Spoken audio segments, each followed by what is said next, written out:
এই তো করে আমি এই কথা কইতে কইছি, নামের ব্যাপারটা কম। হ্যাঁ আসলে মানে ভাবি হয়েছে কি, আপনার যে নামটা নামকরণের আসল সার্থকতা তো আপনার বাবা আমাদের ভাই মহসিন ভাইয়ের আর কি, তাই না? জি মহসিন ভাই, আমার বাবা তোমাদের ভাই হয়? ওই দূর সম্পর্কের একটা ভাই হয় আর কি, সমস্যা না। আমাদের ভাই যেহেতু পথ পেয়েছে। আর শুনেন ভাবি, যদি এই নামটা আপনি রাখেন তাহলে ধরে রাখেন যে ভাইয়ের সাথে আপনার বিয়েটা ক্যান্সেল হয়ে গেছে। জি, এই কি বললো ওরা? এটা কি ওদের কথা নাকি তোমার কথা? সত্যি করে বলো। বয়সটা ওদের, কিন্তু কথাগুলো আমাদের। আর এখন থেকে আমার যত ভাইটাল কথাবার্তা আছে সব ওদের মুখ থেকে শুনতে পারবো। আর আগামীকাল থেকে ওদেরকে আমার অফিসিয়াল পিএস হিসেবে নিয়োগ দিয়েছি। Official PS? তোমার অফিস কই থেকে আসলো তারপর তোমার পিএস? বাহ, অফিস হয়নি, হয়ে যাবে, পদটা পেয়ে নেই। দেখো আমার নাম যা আছে তাই থাকবে, আমার নামে কোনো চেঞ্জ হবে না। ঠিক আছে, তাহলে আমার মতেরও কোনো পরিবর্তন হবে না, আর তোমার আমার বিয়েটাও হচ্ছে না।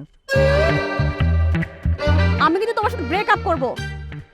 স্বাধীন দেশ, তোমার যা খুশি করার অধিকার আছে, তুমি করতেই পারো। তোমার কি মাথা নষ্ট হয়েছে?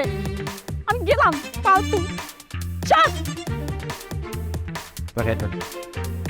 স্যার, কথাবার্তা যেটা কইতে কয়ালো এমন ওইটাই কবি। এর আগেও কিছু কবি না, পরেও কিছু কবি না, ঠিক আছে?